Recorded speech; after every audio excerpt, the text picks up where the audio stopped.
Hello there. I want to spend a wee bit of time taking you through how to do this 16-mark question. On paper 2, some of the problems you're going to face are in getting through technique. But once you get through technique, you are absolutely sorted at getting a very good mark. Okay. This is going to be a Vietnam question. We've looked at in class, but I want to talk you through it. And having a good talk through of it really does help to understand it. Okay, so let's have a look at this interpretations question. This is question 4. This is the one before you move on to section B. Okay, so let's have a look and see. So what you'll always get are 3 different sources. Okay, in this case we have a cartoon source, source A. We have a modern historian's viewpoint, source B. We have source C, which is a North Vietnamese commander. Your question is, how far do you agree with the view in source B, that the United States lost the war in Vietnam because it was backing a government which had very little support in Vietnam? And you have to refer to all 3, A, B, and C. That should be so sources A, B, and C in order to come up with your answer. Okay. Now the way we always do the 16 marker is ICEVOK. Okay. So ICEVOK. This here, ICEVOK. Now always remember that. Okay. If you forget that, there'll be problems. So this is an interpretations question. You've got 3 interpretations of the same event, and your job is to try to make sense of this. Okay, so what do we do?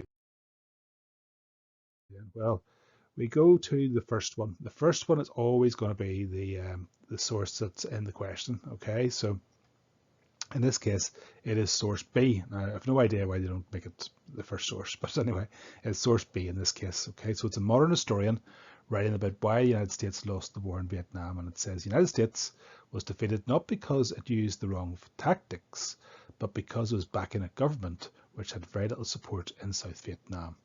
Okay, so that's the bit in the question. It goes on to say this though. This government was corrupt and cruel. It treated the Buddhist people, Buddhist peasants, very badly. The United States did not only have a weak ally, it also faced a very strong enemy. The Viet Cong were not just a bunch of barefoot guerrillas, but a highly trained, fiercely determined and well-armed fighting force. They had beaten foreign invaders before and were determined to defeat the United States as well. They would not give up. Okay, so that is your source B. Okay, and that is clearly suggesting that part of the Americans' issue is with backing the South Vietnamese regime.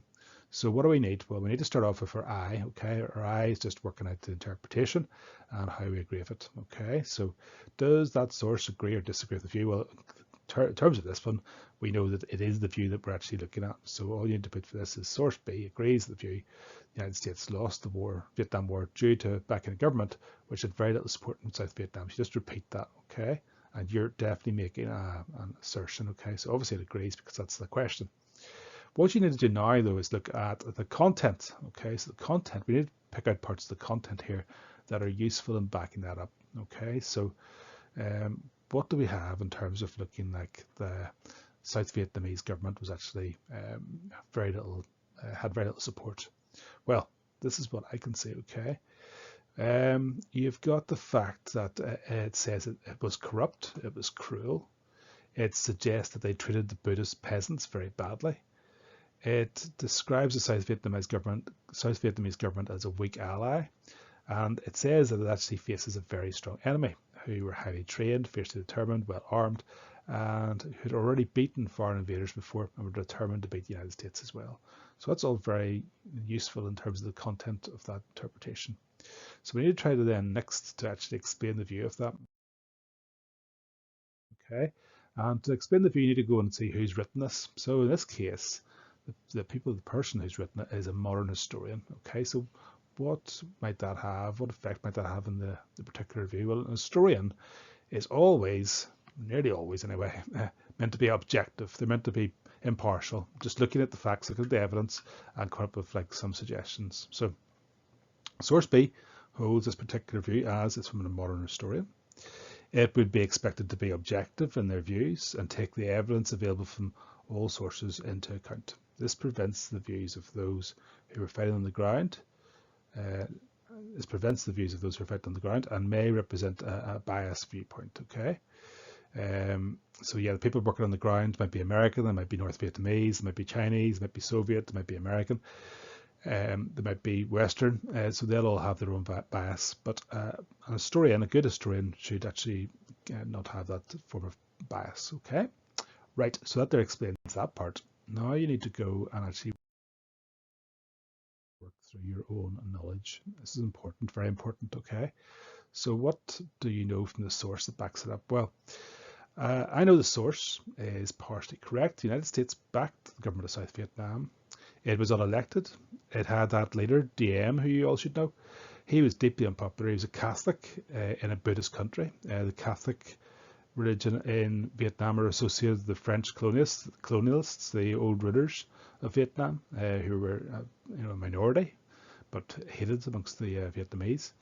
He also treated the majority Buddhist population very badly, leading to resentment and street protests. So Diem and his regime were notoriously corrupt, and their unpopularity did undermine the US cause. Okay, so you know all this here, and this is what you put in your answer. The CIA were also so concerned that they had Diem assassinated.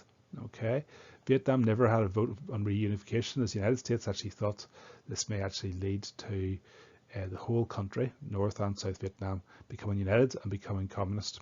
However, the source also suggests other reasons for the United States' defeat. Okay, this is important. So there are other reasons in this as well. So the Viet Cong itself, they were described as highly trained, fiercely determined, well armed. Their morale was clearly high, and they were very well motivated, having beaten foreign invaders before, like the French and the Japanese. US-backed forces in the south lacked this motivation. Okay, so that's using your knowledge to actually anchor in your answer. Okay, so that is all good for the first one. So you get your first paragraph. Next one is a cartoon, and they tend to do this. They tend to put in like a cartoon, maybe two written sources.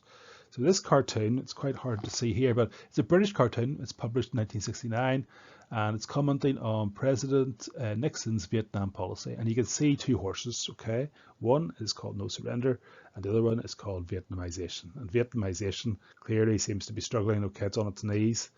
No Surrender tends to be heading off in a direction very strongly, and you've got Nixon in the middle being torn apart by these two opposing policies. Okay, so we look at our interpretation again. What do we think about that? Well, does it agree or disagree? Well, it disagrees with the view that the United States lost the Vietnam War due to backing a government which had very little support in South Vietnam. What you can see in this is that President Nixon in 1969, he's trying to keep control of the two horses, one Vietnamization, the other one No Surrender, and clearly both going in opposite directions. This suggests that Nixon is in trouble, as he has one policy putting him towards more war and not surrendering, and another dedicated to Vietnamization, which the cartoon suggests is not working. Okay. And an explanation, well, it is a cartoon from a British newspaper, so it's a Western source. However, Britain didn't fight in the Vietnam War. The Americans were trying to get it to fight for years, but it didn't commit itself in any way to the Vietnam War. And this viewpoint, therefore, can be seen as maybe objective and shows Nixon's difficulties of two opposing policies. Okay, and then the bit that you need most of is your own knowledge again. So what do we know? Well, I know that Nixon was elected on the promise of gaining peace with honor. So you all should know that. He wanted to get the United States out of Vietnam. You should know that. However, he did not want the United States to appear to have lost the war. Therefore, what he did was he had two dueling and opposing policies. A policy of Vietnamization, just to explain what that is. So it's American soldiers training South Vietnamese to fight the war and leave the United States troops free to return home. In order to make it look as if the United States were not losing the war in the United States, they are going to increase the intensity of bombing raids on Hanoi, the North Vietnamese capital, and North Vietnam as a whole, as well as secret bombing of Laos and Cambodia, which is the Ho Chi Minh Trail. Okay, so it's a lot going on. So it's basically pummeling these areas in order to try to win the war once and for all. These differing policies show that the United States struggled to find a way out of the war. This led to its ultimate loss of the war. Okay, so that is your own knowledge for that one. Okay, so the last one we have is General Giap. He's the military commander of the NVA, the North Vietnamese Army, and he's speaking in 1967. So, in sending American troops to Vietnam, the US invaders have made a people's war. The people of Vietnam have gathered together to fight their attackers in all ways and with all kinds of weapons. We will fight for another 20 years, even 100 years, as long as it takes to win, regardless of the cost. Okay, so what is this interpretation, and does it agree? Well, what we have here is the source does agree in a way, okay, if the view that the United States lost the Vietnam War due to backing a government which had very little support in South Vietnam. How do we know that? Well, it suggests the Americans had met a people's war and regarded the Americans as attackers and invaders. This suggests that there was little support at all for Americans, and that that there were just one of a number of invaders that the Vietnamese was determined to beat. While it doesn't say anything about the government of South Vietnam, it does suggest that the people of Vietnam wanted their freedom. Okay,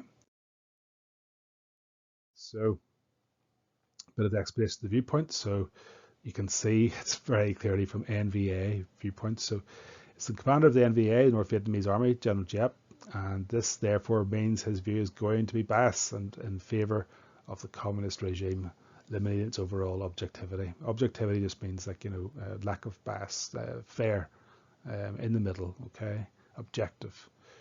Okay, so we've got that explanation of the viewpoint. What about our knowledge? Well, in terms of knowledge, I know that the Vietnamese had beaten the Japanese, they'd beaten the French to gain their independence in 1954, but the fear of the domino effect had maintained the United States presence in the South, where while there was not complete support for the North and the Viet Cong.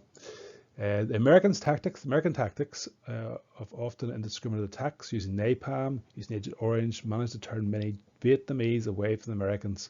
The Southern government was not popular, and this combination of poor tactics and support for an unpopular government helped to lose the war.